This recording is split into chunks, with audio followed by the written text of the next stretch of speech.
여러분, 짜오. 베트남어로 짜오 같이 한번 하고, 오늘 수업 시작합시다. 원래 오늘이 5월 13일이거든요. 그래서, 당초 계획대로라면, 오늘 강의실 수업인데, 학교에 이제 코로나 확진자들이 생기면서 갑자기 이렇게 바뀌어서 오늘 이렇게 원격으로 동영상으로 여러분들 만나고 있습니다. 오늘이 보니까 21번째 성장의 마디를 올리는 시간이다. 21번째네 벌써. 그리고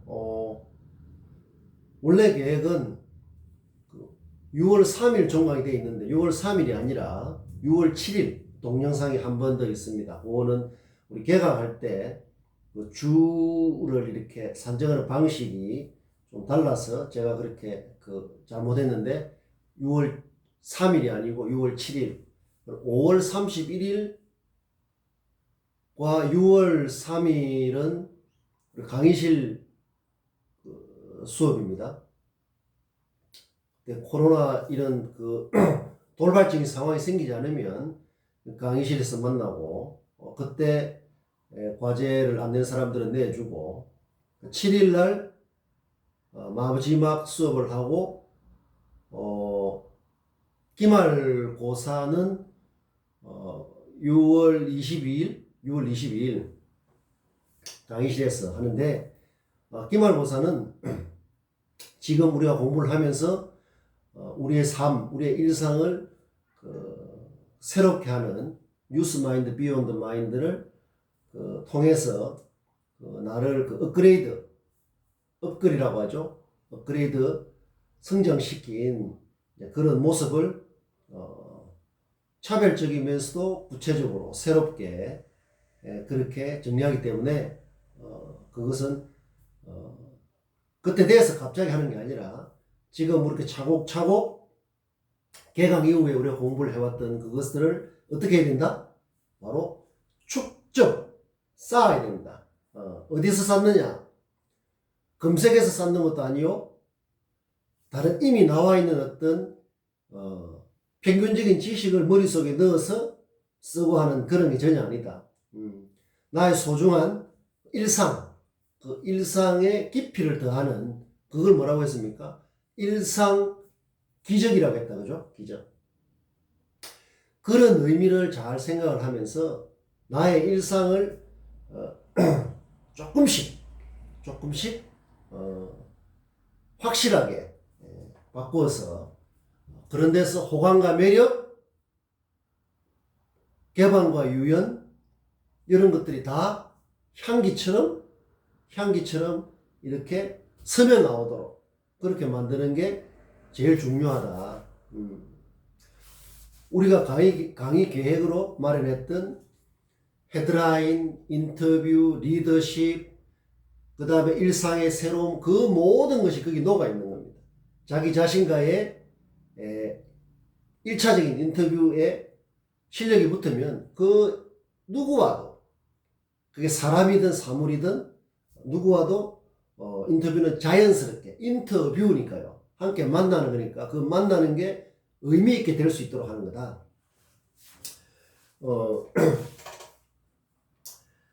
여러분들 내가 지난 강의실에서 꼭 알아야 할 시사성어라는 이걸 나눠줬죠. 공부하고 있습니까? 이 자체가 한 150개 정도 되려나 모르겠는데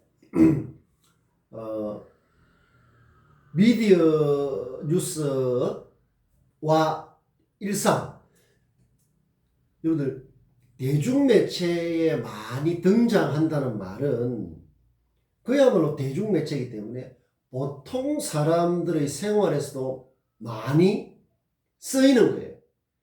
보통 사람들이 일상에서 전혀 안 쓰는 것은 미디어에 등장할 가능성이 매우 낮습니다. 그러니까 미디어에서 많이 쓰기 때문에 또 일반 대중은 그걸 뭐라고 했습니까? 항상 그 대중은 보통 살아가는 보통 사람들은 뭐다? 은중이라고 했습니다. 은중. 그러니까 대중매체는 은중 매체예요. 은중. 말의 대결이고 말놀이다. 말을 통해서 노는 거다 말. 그래서 대중이라는 말이 좀 두루뭉실한 느낌이 들죠. 그냥 뭐 살아가는 사람들 조금 더 구체화시키면 항상 대중. 나도 그렇고 여러분도 그렇고 다 대중의 한 사람이에요. 무리라는 뜻이죠. 무리. 떼지어 산단 말이에요. 사람뿐만 아니라 다른 뭐 이 지구에 거의 많은 동물들 대부분은 동물은 뭐 벌도 그렇고 코끼리도 그렇고 다 떼지어 살죠. 떼지어 산단 말이에요. 무리지어 산단 말이에요. 무리지어 사는데 다른 동물도 이렇게 뭐 신호를 보내고 해서 그 어떤 자기들끼리 커뮤니케이션을 하죠. 근데 사람은 은중이다.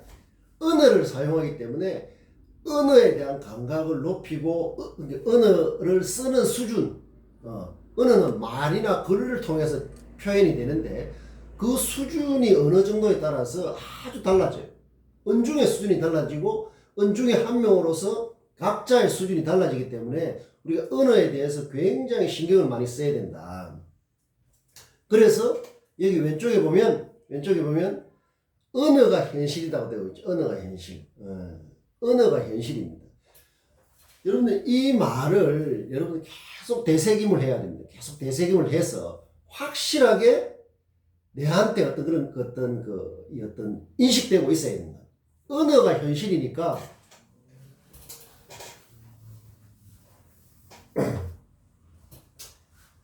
예를 들어서 이게 현실이라고 칩시다.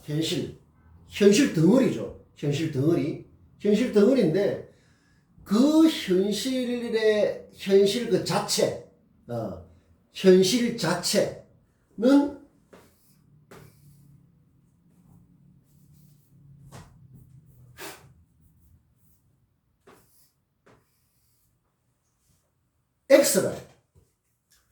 X는 아직 모른다는 거죠. 그 자체가 무엇인지. 진짜 현실이 뭘까? 여러분들 예를 들어서 지금이 이제 그 코로나 그 다음에 내가 수업 시간에 강의실에서 이야기했지만 1920년대인가 30년대 그때는 세계 대공황 그런 그 큰 어떤 좀 사람한테 좋지 않은 부정적인 큰 현실들이 있었잖아요. 그 현실이 맞습니다. 맞는데 내가 말하고 싶은 것은 그 현실이 구체적으로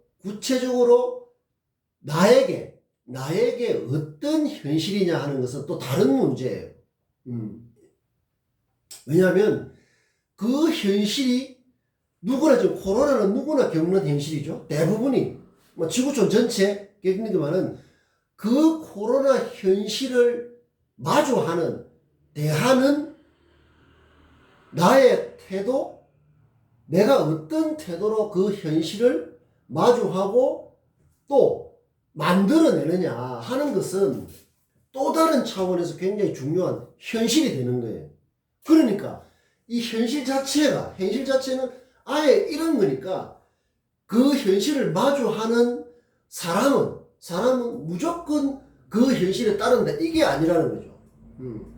뭔가 현실이 원재료처럼 이래 있는데 그 현실이 어떤 현실이냐 하는 것은 구체적으로 어떤 현실이라는 것은 내가 그 현실을 어떻게 생각하고 어떻게 담아내느냐에 따라서 77억 개의 77억이라는 것은 지구촌 인구가 뭐 대충 75억, 77억 정도 된다고 하는데 77억 개의 현실이 있는 거예요.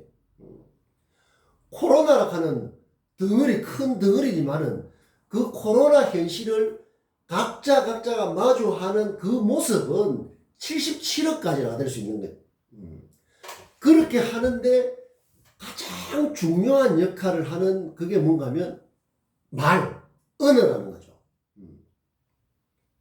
이 어떤 언어로 이 현실을 그릇에 담아내느냐에 따라서 이 현실이 구체적으로 나에게 적용이 되고, 내와의 구체적인 관계 속에서 드러나는 모습은 다 다르다는 거죠.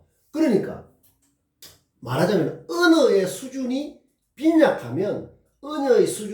단순하고 빈약하면, 이 현실이라는 것도 굉장히 단순하고 빈약하게 나와 마주하게 된다는 거죠.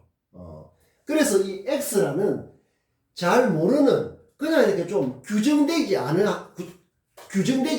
코로나는 물론 규정되어 있죠. 코로나가 어떤 사람한테 어떤 영향을 미치는 것은 다 알려져 있지만, 그 현실을 마주하고 또 구성해낸단 말이에요. 그 현실은 이런 현실이 있는데, 그 현실을 통해서 나는 이런 현실을 만들어낸다는 것은 다른 차원의 문제예요. 우리에게 중요한 것은 바로 그런 차원입니다. 그리고 거기서 중요한 역할을 하는 게 바로 언어예요. 그래서 예를 들어서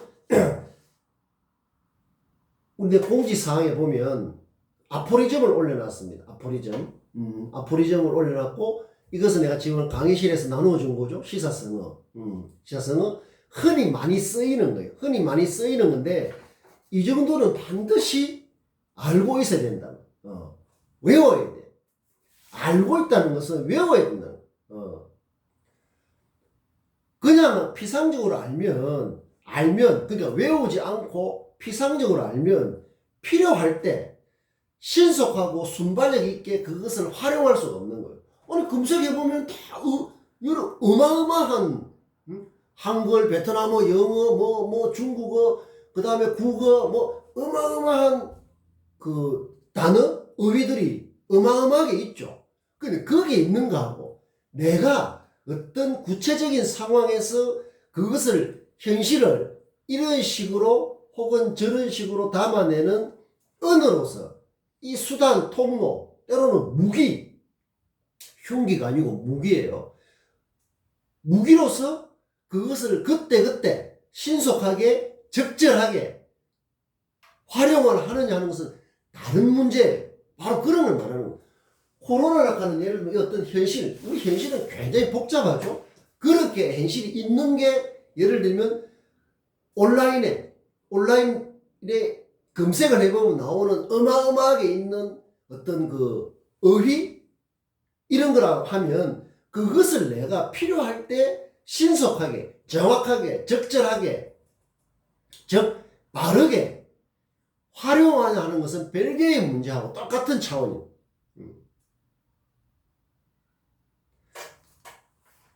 여기에 있는 한 150개밖에 안 되는 이것은 이 자체도 알아놔야 되지만은 이 자체를 내가 현실을 바라보는 그 어떤 프레임, 현실을 규정하는, 현실의 의미를 적절하게 부여하는 이런 걸 할 때 굉장히 좋은 통로가 된다는 거죠. 그래서 이것은 성어로 돼가지고 주로 한자지만 성어로 되어 있지만 이 뜻을 풀면 더 좋아요. 그러려고 하면 일단 기본적으로 이게 대한 이해가 충분히 되어 있어야 됩니다. 예를 들어 보면 진퇴양난이다. 진퇴양난이다. 진, 나아가고 태, 물러나오고 하는 그 두 가지가 다 두 가지가 다 어렵다는 거죠. 이것을 한글로 풀어보면 오도 가도 못하는 상황이에요. 오도 가도 못하는 상황. 이러지도 저러지도 못하는 상황. 영어로 하면 딜레마 상황이라 될 수 있는 거예요. 딜레마 이러지도 못하는. 그러니까 진퇴양난을 가지고 영어의 딜레마, 그다음 한국어로 물론 진퇴양난도 지금 한국어가 됐죠. 한글로 풀어쓰면 오도 못하는 꽉 막힌 상황, 이렇게 풀어낼 수가 있는 겁니다. 어떤 상황을 볼 때 그걸 굉장히 긍정적이고 볼 것이냐 부정적으로 볼 것이냐 이 모든 것을 하는 데서 일단은 내가 이 언어적인 그 저수지가 넓고 깊어야 돼. 그래서 뭘 말을 하고 글을 쓴다는 것은 이런 언어를 떠올리는 과정이에요. 떠올린다는 게 뭡니까? 연상이라고 했죠. association. 연상이라고 했습니다. 연상. 떠오르는 게 하나만 떠오르는 사람. 비슷하지만 우리가 말에 있어서는 어떤 말이 유의어가 있고 반의어가 있잖아요. 유의어라는 것은 뜻이 비슷한 거예요. 그러나 그 말은 뜻이 비슷하지만 흔히 뜻이 비슷한 말로 백과사전 가면은 유의어, 반의어 이런 게 잘 돼 있다고. 많은 경우에 있어서는 그냥 넓은 의미로서는 뜻이 비슷하지만 조금 더 구체적으로 들어가면 유의어라고 말할 수 없는 그 말이 언어가 굉장히 많아요. 그거 뭐다? 바로 뉘앙스라는 게 있는 겁니다. 뉘앙스라는 것은 어떤 말에 대해서 받는 느낌을 말하는 거예요. 어감이라고, 어감. 뉘앙스가 다르면 좀 형식적으로는 유의어, 비슷한 말이지만 다른 말이에요. 뉘앙스가 다르다는 것은. 그 말은 미묘한 상황을 이렇게 많이 드러내거든. 그냥 얼핏 봐서는 이런 건데 좀 더 자세히 깊이 들여다보면 확실히 다른 경우가 굉장히 많다. 그래서 우리 현실이라는 것은 이 X라고 하지만은 굉장히 복잡 미묘하다는 걸 알아야 됩니다. 현실이 복잡 미묘하다는 것은, 사람의 현실이 복잡 미묘하다는 것은 사람이 그만큼 단순하지 않고 복잡한 동물이기 때문에 그래요. 단순하게 일하면 한 단어 가지고 다 할지 모르지만 안 그렇단 말이에요. 그래서 우리가 의의를 최대한 의의의 수준이 높아지고 깊어지고 넓어지면 현실을 인식하는 그 차원이 넓어지고 높아지고 깊어지거든. 그것을 높아지고 깊어지고 넓어지게 하면 할수록 왜 중요하다? 실천, 행동으로 연결되기 때문에 중요한 거예요.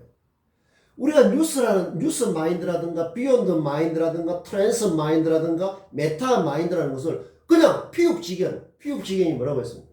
그냥 귀로 듣고 눈으로 대충 뭐 이렇게 하는 그 피육지견이에요. 그런 식으로 해가지고는 실천과 행동을 이어질 수가 없는 거예요. 그러니까 어떤 생각이 깊어지고 넓어지고 높아지면 그 안에 실천, 행동은 이미 들어가 있는 거예요.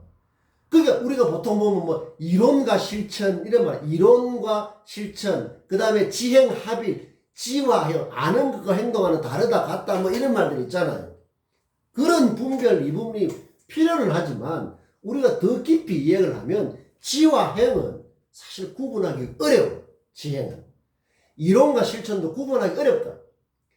뉴스 마인드, 비욘드 마인드, 메타 마인드, 트랜스 마인드를 깊이 알면 알수록 그 말은 일상에 적용하고 그러면서도 느끼고 되새김하고 이러다 보면 어느 게 아는 것이고 어느 게 행동하는 것인지를 명확하게 구분하기 어려워요. 처음에 할 때는 외워서 뉴스 마인드가 이런 거구나, 개가 사람을 물면 뉴스가 아니지만 사람이 개를 물면 뉴스다 이런 것도 알고, 그 다음에 퀀텀 점프다 이렇게 그 다음에 프레임을 전환한다 이런 말들을 처음에는 조금 얕은 수준에서 이렇게 우리가 이제 받아들이게 되잖아요. 근데 이제 우리가 이렇게 벌써 20번 가까이 공부를 하고 이렇게 되면서 그에 대해서 어떤 생각이 되는 거, 생각이 깊어지니까 나의 행동이 달라지는 걸 스스로 알 수가 있는 거예요. 나의 행동이라는 구체는 뭡니까? 나의 일상인 거죠. 나의 일상인 거예요. 그러니까 그냥 일상적으로 늘 보는 부모, 그다음 친구, 이 사람들의 관계도 지금 그 전에는 그냥 되는 대로 대충 습관적으로 상투적으로 이렇게 했다면 그게 좀 더 깊어지면 다른 현실과 마주본다. 어떻게 보면은 어제까지 내가 해왔던 봐왔던 이거 그런 단순한 연장선에서 그 사람을 대하는 게 아니라 좀 절대적인 차원이라고. 부모님하고 같이 사는, 아니면 혼자 자취를 해도 주변 사람, 만나는 사람, 슈퍼의 주인, 학교 오면 친구, 선배, 후배, 많은 그 관계 속에서 이렇게 하는데, 그게 그냥 지금까지 해왔듯이 늘 있으니까 있나 보다 이게 아니라, 그 그때 굉장히 중요한 굉장히 중요한 의미로 다른 어떤 그런 걸로 와닿는 거는 그런데 바로 의미가 생기는 거다. 우리가 지금 이런 공부는 바로 그런 걸 하려고 해요. 우리의 잠들어 있는 좀 그 진부하고 상투적이고 좀 뻔하고 단순 반복적인 어떤 이런 고리를 끊고 좀 더 결정적인 어떤 순간들을 만들어내는 거죠. 뭔가 전환점을 만들어내는 거지. 그렇게 되려고 하면 이 어느 문제를 피할 수가 없는 거예요. 내가 하는 이런 말들 여러분들 들으면 그래야지 이렇게 할지 그런 생각이 들죠. 드는데 이 어느 문제를 우리가 깊이 신경 쓰지 않으면, 즉 실력을 갖추지 않으면 앞에 내가 했던 그런 소중한 내 일상을 소중하게 가꾸고 다 좋단 말이에요. 그 가꾸고 있는 구체적인 방법, 무기, 통로 이런 것들이 절대적으로 언어와 밀접하기 때문에 그래서 이 현실에 다가가는 모습이 언어가 빈약하면 하나의 10년 전에 배웠던 그 언어 하나만 가지고 이 현실을 마주한다는 것은 인식하고 생각하고 판단하고 이런 거예요. 그 다음에 2개, 3개 이게 넓어질수록 이 현실은 우리에게 아주 다양한 모습으로 자기 자신을 보여준다. 그런데 하나하나 2개 가지고 이 현실을 자꾸 보면 맨날 그 현실이야. 맨날 그 현실이란 말이야. 그런데 요래가 계속하면 전에 몰랐던 그 현실이 비로소 내한테 드러나는 겁니다. 그래서 이 현실 덩어리는 이 부분으로 되어 있잖아요. 이 부분이 모여서 전체가 되는데 이 하나의 한두 가지의 관점, 시각 이런 걸로만 이 현실을 보면 부분적으로는 맞을지 모르지만 좀 더 넓은 전체로 봤을 때는 맞지 않단 말이야. 그것을 내가 이야기했나? 부분적 사실, 그 다음에 전체적 진실, 그걸 뚜렷하게 이렇게 내가 만든 프레임이에요. 물론 사실도 일상적으로 사실과 진실 이런 걸 같이 쓰기도 하고 하지만 그걸 구분해주면 좋습니다. 이렇게 봤을 때 부분적으로 사실이라 하더라도 전체적으로는 진실이 아닐 수가 있는 거예요. 부분적으로는 사실이라 하더라도 전체적으로는 진실이 아닐 수가 있는 거예요. 거기에는 전체적인 걸 알려면은 제가 설명했죠? 어떤 그 사실이냐 아니냐도 있지만 아름다우냐 아름답지 않느냐 뭐 바람직하냐 바람직하지 않느냐 요런 내가 몇 가지 이 기준을 했죠. 우리가 뭘 인식한다는 것은 그런 복잡한 측면들이 다 맞물려서 돌아가기 때문에 부분적으로 사실인데 그 사실만 가지고 자꾸 이렇게 전체를 보려고 하면은 나의 식견이 굉장히 좁아서 불필요한 갈등만 생긴다. 생산적인 갈등이 아니고 생산적인 갈등은 좋은 거죠. 그걸 통해서 새로운 걸 만들 수가 있는 거니까요. 그래서 옛날 그리스의 철학자 중에 한 명은 싸움이 만물의 아버지다. 그때 싸움이라는 것은 생산적인 싸움이라는 말하는 거죠. 소와 소, 부분과 부분, 소와 소, 자금과 자금, 부분과 부분이 충돌해서 하는 소모적인, 파괴적인 이런 어떤 이 갈등이 아니라 대를 추구하는, 그러니까 부분적 사실은 소의 차원이죠. 전체적 진실은 대의 차원이죠. 그러나 대 자체는 우리가 추구해야 될 방향이다. 근데 대를 추구하는 방향의 이 충돌과 다툼과 갈등은 생산적인 갈등이죠. 더 나은 창의적인 모습을 만들어내기. 자, 그래서 이 언어적인 접근이 얼마만큼 다양하냐에 따라 가지고 내가 마주하는 현실이 훨씬 다양하게 마주되는 거죠. 다양하게 마주대해야 내가 훨씬 좋은 선택을 할 수가 있는 겁니다. 그런 면에서 요거하고 공지사에 올라오는 아포리즘하고 내가 우리 학기 끝날 때까지 계속 그런 자료를 이렇게 하겠지만 열심히 공부해야 됩니다. 이것은 여러분들이 이 정도 할 수준은 충분히 되고도 남는데 소홀하다 하면 이게 뭐다? 자기 자신을 방치하는 거예요. 그래서 항상 이것은 150개 정도의 어떤 이 수거거든. 흔히 쓰는 수거는 소통, 공감, 커뮤니케이션 모든 걸 위한 기초고, 그다음 공지사에 올려놓은 아포리즘, 그 굉장히 여러분들 하나하나 음미해 보십시오. 지혜, 오랫동안 사람들이 해놓은 그 지혜가 녹아 있는 것이다. 그리고 기존에 있던 그런 것뿐만 아니라 뒤쪽에 가보면 내가 활용하는 그런 것도 뒤에 좀 많이 붙여놨어. 여러분들 그 정도만 이렇게 공부를 하고 하면 세상을 보는 우리는 많은 우리가 육안은 이게 귀가 2개밖에 없지만 아주 눈이 2개밖에 없지 않습니까? 그러나 우리는 실제로는 이 인식의 측면에 있어서는 한쪽 눈으로만 사물을, 대상을, 현실을, 현상을 보는 경우도 있고, 한쪽 눈도 흐릿해서 뿌옇게 보고 이러면 아무것도 안 되는 거죠. 그래서 이 은어라는 것은 제2의 눈이 아니라 눈 자체다. 세상을, 현실을, 우주를 당연히 내 자신부터 해서 내 자신을 보는 내 자신이 어떤 수준인지, 어떤 수준에서 언어를 쓰는지를 돌아보는 전부 눈이에요. 눈.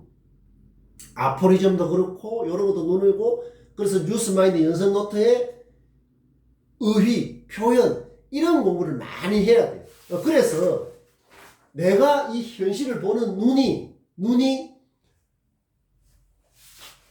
이 몸에서는 이 얼굴이라는 말도 내가 2가지로 했죠. 신체, 목 위의 얼굴이지만은 나의 말과 모든 은행, 태도 이런 게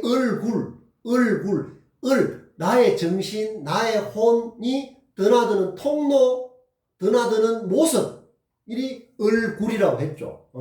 그 전부 다 얼굴로 이리 봤을 때 이게 내가 가지고 있는 눈은, 이제 여러분은 눈은 왼쪽 눈, 오른쪽 눈 당연히 있죠.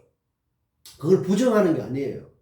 그러나 제3의 눈, 제4의 눈, 제5의 눈, 제6의 눈, 요런 걸 갖고 있어야 됩니다. 눈이 그만큼 넓어져야 그게 진정한 뭐라고 했다? 시력이라고 했죠. 그게 넓어져야 청력, 듣는 것도 넓어져요. 내가 요렇게만 현실을 마주한다면 이 다양한 관점이나 시각을 보여주는 그 말이나 언어는 귀에 들어오겠습니까? 안 들어오겠습니까? 안 들어오죠. 소통, 공감, 커뮤니케이션 되겠습니까? 안 되죠. 리더십 되겠습니까? 안 되죠.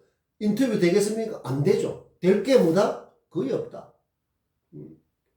그냥 걸어다니는 고깃덩어리 수준밖에 안 된다.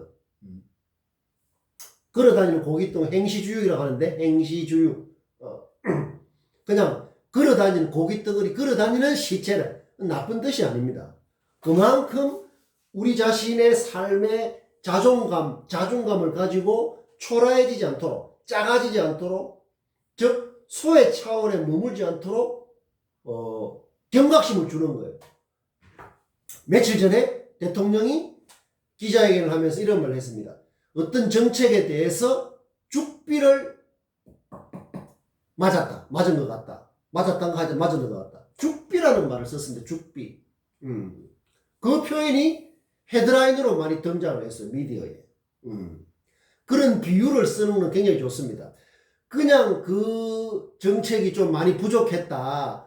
그냥 이렇게 해도 되지만 그 말에 죽비라는 단어가 등장을 했어요. 죽비. 이게 성장의 마디를 올리는 대나무지만 오죽, 검은 대나무, 오죽. 대나무지만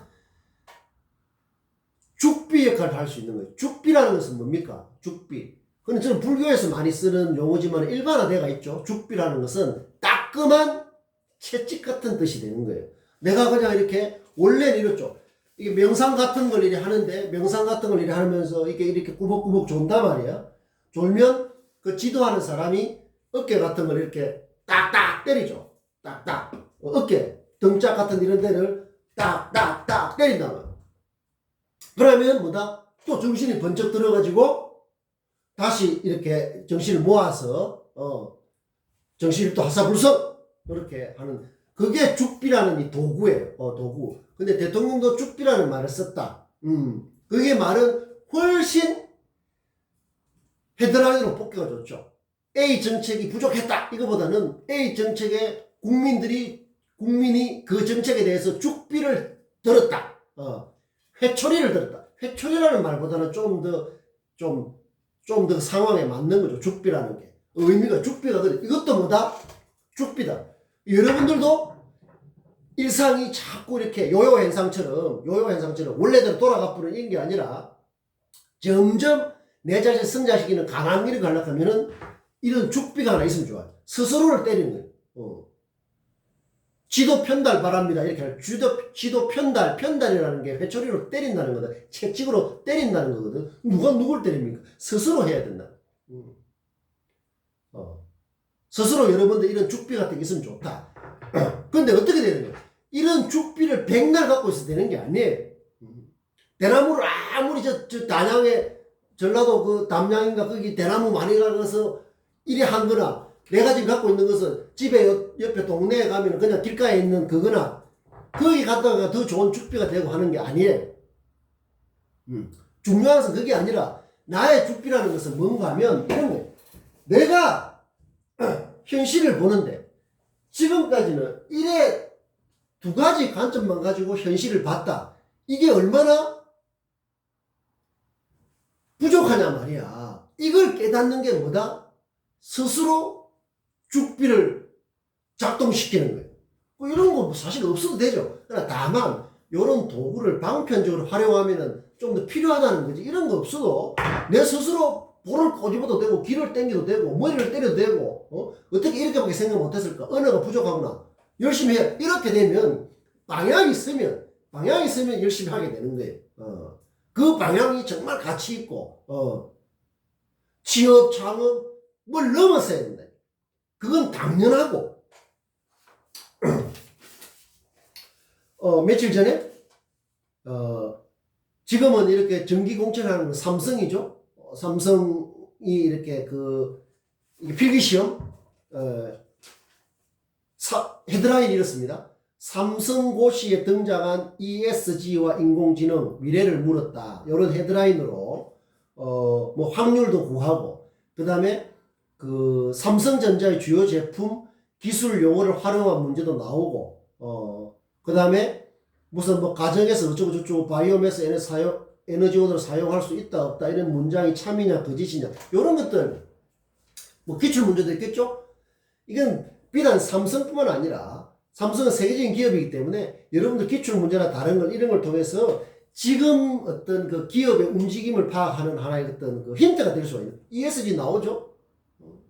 이것은 기업의 메가 트렌드라고 했잖아요. 메가 트렌드 ESG 환경을 생각하는 것 지구의 환경을 거창하면 안 돼요. 항상 나의 일상에서 뭘 할 것이냐 쓰레기 하나 배출하는 것도 줄이고 그다음 길가에 떨어지는 쓰레기 하나 줍고 이런 게 전부 다 ESG의 정석, 태도 이런 거하고 연결될 수가 있는 거예요. 사회적 가치를 생각하는 이런 것들 전부 다 내 안에서 비롯되고 그것을 접목하면 되는 거다. 어쨌든 ESG에 등장하는 게 뭐겠습니까? 왜 등장했겠는가? 이게 중요한 흐름이니까 그렇죠. 기업만의 문제가 아니라 인류 공동체에 굉장히 중요한 가치가 되기 때문에 이런 데 반영되는 거죠. 이런 걸 통해서 이제 이 필기시험을 거친 다음에 그 다음 면접이 있는 거죠. 그러면 이 필기시험을 통해서 우수한 사람을 가린다기보다는 어떻게 보면은 현실적으로 좀 추리기 위해서 떨어뜨리기 위한 그런 역할을 할 수 있는 더 중요한 전형은 뭐다? 전형이라는 말이 뭐겠습니까? 인재를 뽑는 과정을 전형이라고 한다. 전형. 대입 전형도 있고 입사 전형도 있고 전형이죠. 면접부터 하는 게 이제 더 구체적이고 개별적이고 깊이 있게 들어가는 거죠. 이것은 그 전 단계다. 그래서 여러분들 삼성에서 일하고 싶은 사람은 이런 기출 문제도 보면서 하는 것은 어떻게 보면 좀 평균적이단 말이에요. 그렇게 어렵지 않은 평균적인 것도 얼마든지 단기간에 할 수가 있을 텐데 그건 여러분들이 해야 되지만 이제 중요한 그 다음에는 여러분들 인턴이 중요하다 하지만 인턴 경험을 해보는 것도 중요하지만 어떤 기업에 들어가면 2달 동안 8주 정도 인턴을 또 합니다. 이런 전형을 거쳤는데 과연 그 전형이 제대로 되었을까에 의심을 하거든. 그래서 인턴이라는 과정 보통 2개월 정도 하죠. 그걸 통해서 좀 공식화된 전형이 찾아내지 못한 그 사람의 장점이 더 있는지 아니면 아주 그게 놓친 이 사람의 결정적인 단점이 있는지를 또 찾아내려고 하는 거죠. 그런 부분들을 여러분들이 잘 생각을 해야 하고 이런 공부를 통해서 준비를 해야 된다. 자, 이렇게 해야 되는데 내가 예를 든 게 하나 있습니다. 수업 시간에 하얀 눈이 밤새 내려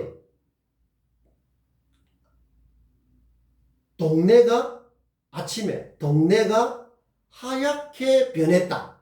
이게 뭐죠? 바로 이거예요.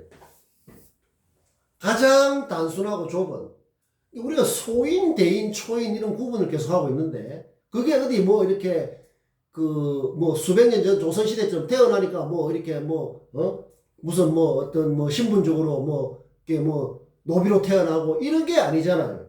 지금은 뭐 얼마나 좋습니까? 요런 생각에 머물면 그 사람이 소인이에요. 근데 이게 계속 이런 걸 추구한다. 그게 중요해요. 추구한다는 건 뭐라고 했습니까? 호리천리 자세로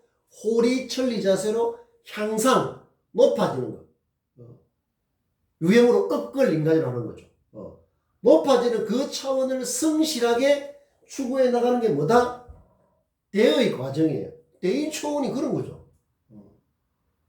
얼마든지 할 수 있는 거 아닙니까?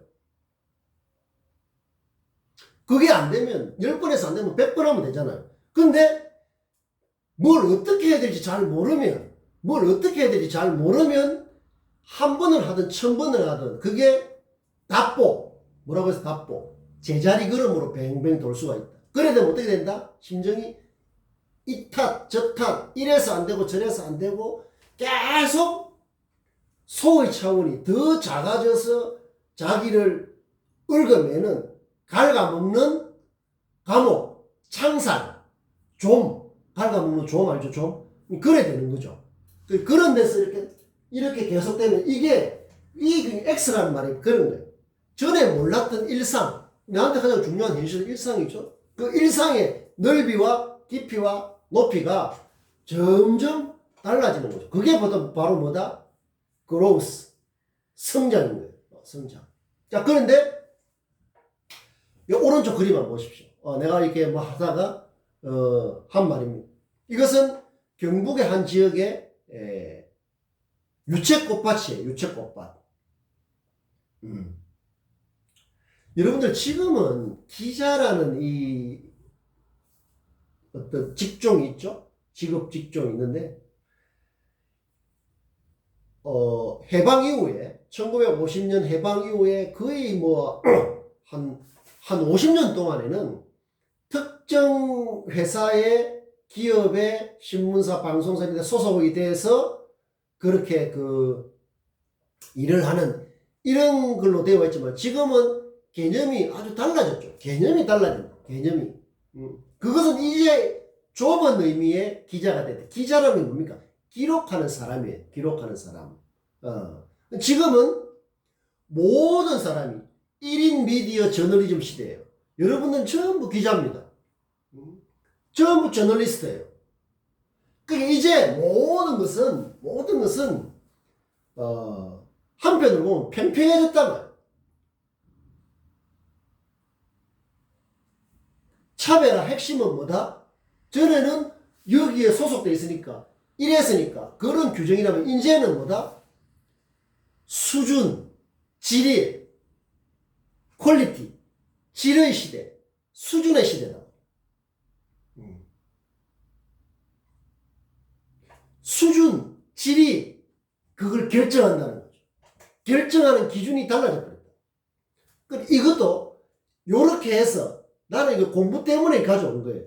요렇게 해서 하는데 여러분들이 현장에 가면 훨씬 잘 기록할 수 있는 거예요. 다만 그러려고 하면 언어에 대한 실력이 달라야 됩니다. 여기 보면 유채꽃밭 사진을 찍고 유채꽃밭 사진을 찍고 사진 여러분들 옛날에는 카메라를 가진 사람만이 독점적으로 찍었을 시대예요. 카메라가 없으면 찍을 수가 없었죠. 그래서 카메라를 큰 거 다니는 게 마치 이렇게 뭐 이렇게 되죠. 지금은 바로 이 앞에 있는 휴대폰, 여러분들이 늘 갖고 있는 이 휴대폰 굉장히 성능이 좋은 카메라죠. 누구나 사진과 영상을 찍을 수 있는 시대. 그럼 뭐가 중요하다? 옛날에는 찍을 수 있는 사람과 없는 사람이 거의 구분이 돼 있었잖아요. 카메라맨, 카메라가 없으면 어떻게 찍습니까? 물론 나의 눈도 카메라죠. 그러나 이렇게 영상이나 이렇게 스틸 영상이든 움직이는 동영상이든 이것은 뭐 정지된 영상이죠. 영상은 마찬가지인데 이제 누구나 찍을 수 있는데 어디서 차이 난다? 관점, 시각 이런 데서 차이 나는. 그게 뭐다? 수준이고 질이죠. 그냥 단순하게 저기 있는 카메라 찍어서 이렇다 하는 것은 그것은 의미가 없는 거죠. 낭비죠. 누구나 할 수 있는 건데. 초등학생도 할 수 있고 더 잘하는데 뭐. 인터넷 검색을 해봅시오. 어마어마하게 많은 영상이 있단 말이에요. 그런데 항상 1%의 차별을 하려고 하면 그런 관점이 있는데 그 관점은 어디서 생기느냐? 바로 이런 언어 실력의 상당 부분이 언어 실력에 좌우된단 말이에요. 그런데 여기 보면 여러분들 이게 이 유채꽃은 대부분 노란색이죠. 빨간색도 있나? 장미는 색깔이 많지만 근데 계속 헤드라인도 그렇고 이 기사라고 하는데 기자 하는 것은 이제 특정 직업은 굉장히 좁은 의미예요. 기사는 그야말로 일을 기록한다는 뜻이고 기자는 그 일을 기록하는 주체, 사람이라는 뜻이에요. 이 사람만 기록할 수 있고 저 사람 못한다는 게 아니지 않습니까? 누구나 기록하지 않습니까? 그런데 내용도 그렇고 헤드라인도 그렇고 노란 물결이 반복되고 있습니다. 노란 물결. 틀렸다는 게 아니에요. 하얀 눈이 밤새 내려서 아침에 보니 온 동네가 하얗게 변해 있더라 라는 표현이 틀린 게 아닙니다. 틀린 게 아니지만 눈이 하얗고 뭐 눈이 쌓였으니까 동네가 하얗게 변한 게 그게 왜 틀린 겁니까?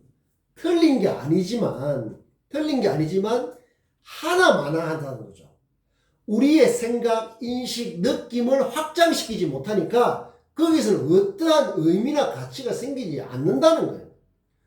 마찬가지로 노란 유채꽃이 노란 물결을 이루고 있다 이렇게 했으면 틀린 게 아니에요. 틀린 게 아니지만 우리의 생각을 넓혀주지 못한단 말이에요. 우리의 생각을. 뻔하단 말이에요. 뻔하면 지는 거예요. 뻔하면 진다. 요걸 헤드라인으로 외워놓으십시오. 뻔하면 진다. 뻔하면 패배한다. 그러면은 뭐가 뻔한지 알아야 되잖아요. 근데 이런 걸 보고 노란 물결이니까 노란 물결이네, 노란 유채꽃이네, 뭐 관광객이 오니 많이 뭐 하고 하는데 노란 물결이네 이래 하면 이렇게 기록한 사람이나 이것을 그냥 그런가 보더라고 하는 사람이나 똑같다는 답보 상태라고. 어느 한쪽은 높아야 되는 거예요.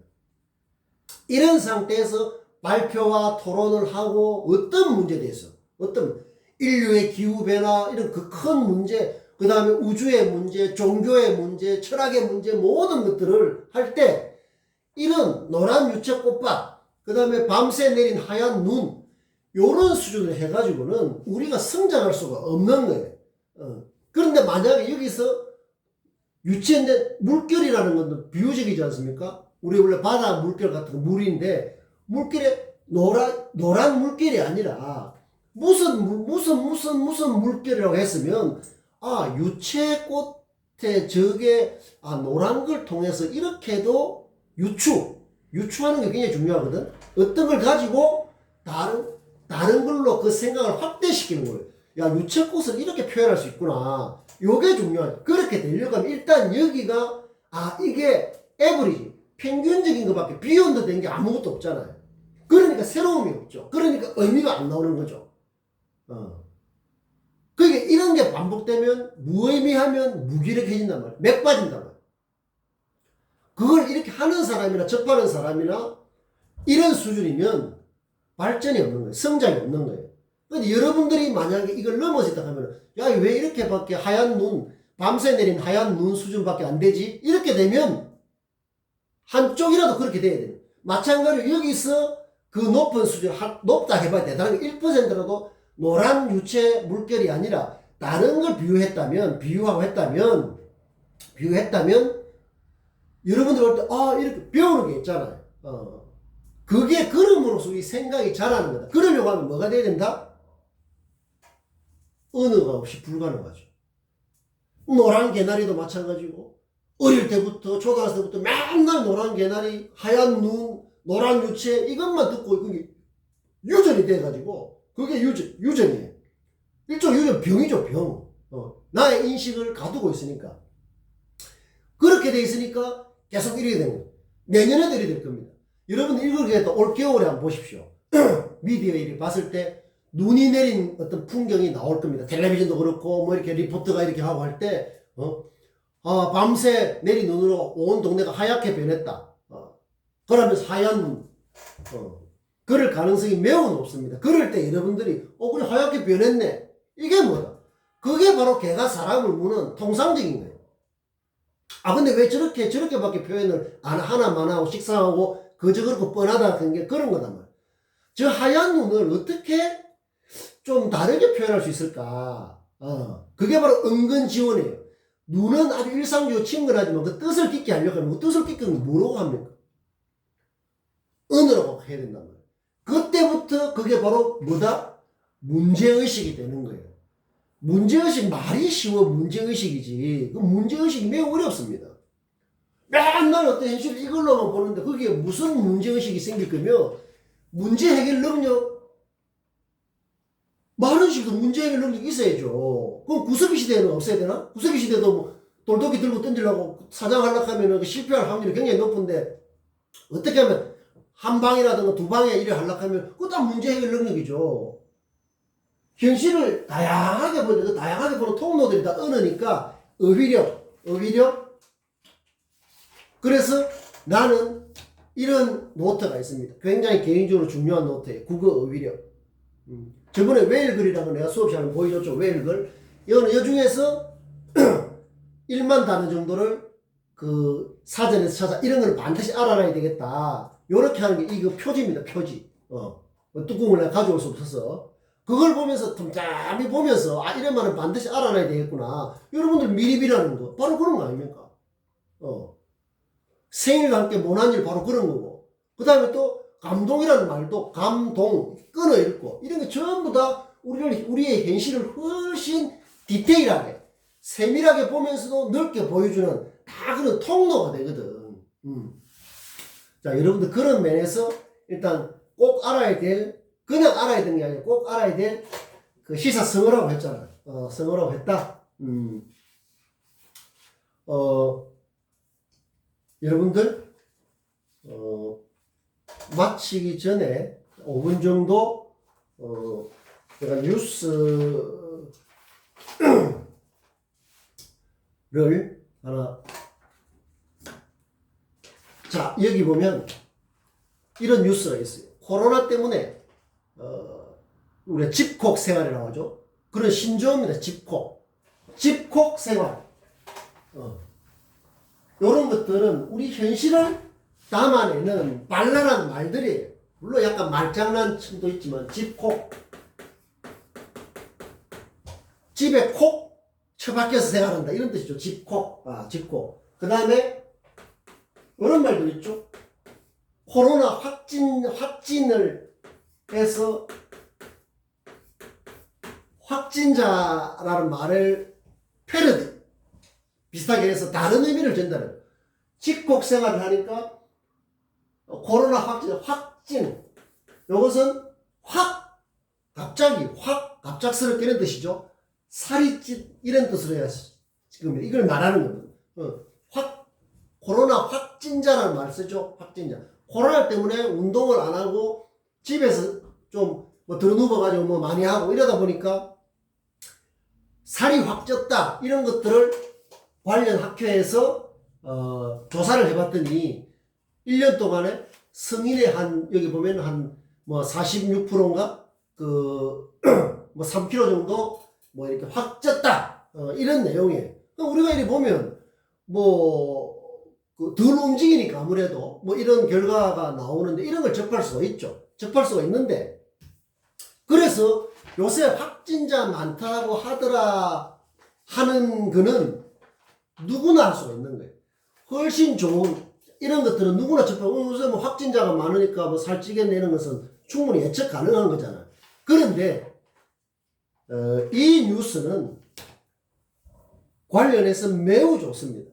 매우 좋다. 이것은 뭔가 하면 서울의 한 50대 평범한 주부가 자기도 덜 움직이고 살이 쪄서 어느 날 동네 아는 사람하고 딱 열흘만 하루에 10km를 뛰어보자. 태어나서 10km를 처음 뛰어봤다고 합니다. 그래서 헤드라인이 집콕 시대 확진자가 되니까 매일 10km 달린 주부 이런 케이스죠. 이게 뭡니까? 뉴스 메이커가 됐다는 거죠. 새로움을 만들어낸 사람이 됐다는 거죠. 새로움. 그래서 열흘만 했는데 또 같이 뛴 사람이 한 달만 해보자. 그래 한 달을 뛰고 나는데 죽을 것 같은 그런 거 이겨내고 사탕 물고 뛰기도 하고 그런 것들 쭉 되어 있는데 한 달이 되니까 케이크 사다가 자축을 한 뒤에 우리 100일만 해보자. 요렇게 해서 그 100일을 뛰면서 블로그에 자기 글을 올린 걸 책으로 냈다는 그 뉴스 기사입니다. 굉장히 좋죠? 이게 보니까 이런 말 내가 줄을 춘 부분이 되어 있습니다. 이왕 시작한 거 딱 100일만 달려볼게요. 책 제목이에요. 나이 50이 된 저 자신을 발견했기 때문이다. 그 다음에 하루하루 달린 거리가 축적될 때마다 뭔가 나아지고 있다. 축적의 정직한 모습이 보이죠? 축적. 이런 표현을 쓰고 있습니다. 100일간 1180km를 달렸다고 하네요. 그 다음에 나이가 50이 되면서 점점 자기 자신이 뭔가 껍데기가 되고 있다는 어떤 그런 모습에 대한 어떤 위기감. 그 다음에 하루씩 달리면서 나를 완성한다는 생각이 계속 축적되었다. 나이가 들면 꿈의 시제가 바뀐다. 이런 표현이 쉽지 않은데 꿈은 작아지고 언젠가부터 없어지면서 과거로 돌아간다는 거예요. 옛날에는 꿈이 있었다 이런 거. 그런데 나이에 맞게 50대는 또 50대의 꿈이 가져야 된다고 생각을 한다. 그게 나를 달리게 한 힘이었다. 그 다음에 비교의 대상은 언제나 어제의 내 자신이어야 한다. 그다음 한강을 달리다 보니까 잘 달리는 사람이 너무 많더라. 그렇지만 그거보다는 내 페이스를 유지하면서 내 자신의 계속 스스로 응원하면서 하는 자세가 중요해요. 이런 것들은 뭡니까? 여기에 우리가 공부했던 건 뭡니까? 자강불식이죠. 호리천리죠. 향상심이죠. 다 그런 게 여기 녹아 들어가 있는 거 아닙니까? 새로움을 만들어야 되는 거죠. 자기에 대해서 새로움을 실천하는 거죠. 그러니까 이렇게 뉴스메이커가 되는 거죠. 옛날에는 글 쓰기 얼마나 어렵겠지만 블로그라든가 SNS 쓸 공간이 얼마나 다양해졌습니까? 글에 쓴 걸 종이 페이퍼북으로 만들어내고 또 페이퍼북 종이책 이런 종이책을 또 이런 전자매체 SNS 블로그에 올려도 되고 그런 게 다양해졌잖아요. 옛날에는 그 통로 자체가 너무 좁았잖아. 중요한 것은 거기에 하나만 하고 추상적이고 그냥 떠돌아다니는 걸 짜집게 해서 해봐야 그건 아무 가치가 없는 거죠. 이 사람은 자기의 이렇게 했던 그 경험, 경험의 수준이 있는 거 아닙니까? 자기 자신을 발견하고 50이 되고 20대는 20대대로 30대는 30대대로 40대 40대대로 이런 게 중요해요. 그걸 보여주는 거 아니에요. 많은 걸 보고 나는 간접 경험이지만은 굉장히 좋다. 내 자신부터 더 돌아보게 되고 여러분들은 여러분 시대만 여러분의 만든 이 공부를 통해서 누구나 말하는 코로나지만 나는 이 코로나가 어떻게 한편으로 너무 고맙다. 왜냐하면 뉴스 마인드, 비욘드 마인드, 메타 마인드, 트랜스 마인드라는 걸 정말 나의 양습으로 할 수 있는 좋은 기회가 됐기 때문이다. 이런 게 중요한 거지. 코로나 때문에 다 하고 똑같은 말을 이 사람이고 저 사람이 그런 데 매몰되어 있으면은 그게 바로 평균의 어떤 늪에 자꾸 빠져드는 거거든. 호감과 매력 아무것도 안 되는 거죠. 요런 거라는 간접 경험, 직접 경험이 중요한 게 아니에요. 이게 따지고 보면 인턴이다. 인턴이라는 건 뭡니까? 보고 배우는 실습이 인턴인 거예요. 어떻게 보면 우리 평생은 인턴 과정인 거죠. 그래서 인턴의 어떤 그 개념이 명확하면 인턴 안에 취업이 있고 창업이 있고 평생 나를 지탱할 수 있는 그런 업이 뭐라고 해서 그 나의 일, 나를 지탱하는 받침대 같은 게 됩니다. 이런 차원이 다 대의의 차원이고 비욘드 차원이고 뉴스의 차원이 새로움의 차원, 사람이 개를 무는 점점 차원을 다르게 하는 거예요. 그렇게 함으로써 아까 말했듯이 그 현실이라는 게 점점 넓어지고 깊어지게 된다. 자, 오늘 여러분들 여기까지 하고 언어의 문제, 언어가 좁으면 현실도 좁다. 언어가 좁다. 그걸 하고 해서 그 의위노트 요런 것 같은 그 의위노트를 따로따로 하기는 내가 봤을 땐 좀 쉽지 않을 수도 있으니까 뉴스마인드 연습노트에다가 자기 그런 것도 쓰고 오늘 느낀 것도 쓰고 그 다음에 새로운 실온 신조어 그 다음 의휘 그 다음 좋은 헤드라인 그 다음에 기존에 나와 있는 헤드라인을 바꿔보는 거 굉장히 실용적으로 중요한 능력이거든요. 요렇게 되어 있는 헤드라인을 뉴스 헤드라인을 내 같으면 요렇게 바꿔보는 게 좋겠다. 이런 연습이라는 것은 언어를 따듬는데 굉장히 좋은 실질적인 방법이다. 그런 걸 그 뉴스맨의 연습 노트 같은 게 하나 있으면 제목을 좀 바꿔도 비욘드 노트를 하든지 뭐 나의 성장 노트 그건 뭐 좋다 이거야. 근데 뭔가 새로운 성장을 하는데 그게 뭐다? 연습장이에요. 이 주부가 하루에 10km를 뛰는 것처럼 내 일상이 달리는 그 연습장이란 말이에요. 훈련장이다. 그 노트가. 그 노트라는 게 물론 이런 노트도 해도 되지만 여러분 컴퓨터에 해도 되고 태블릿 PC에 해도 되고 그게 중요하지 않단 말이에요. 문제는 그런 걸 하고 있느냐 없느냐 하는 게 중요한 것이다. 자, 오늘 우리 여기까지 하고 다음 시간에 또 오늘 못했던 거 이어갈 테니까 잘 되새김해서 잘 실천해가지고 실천해서 계속 성장해 나가는 그런 시간이 되도록 해야 된다. 그래서 다음 시간에 우리 또 동영상으로 만나도록 하겠다.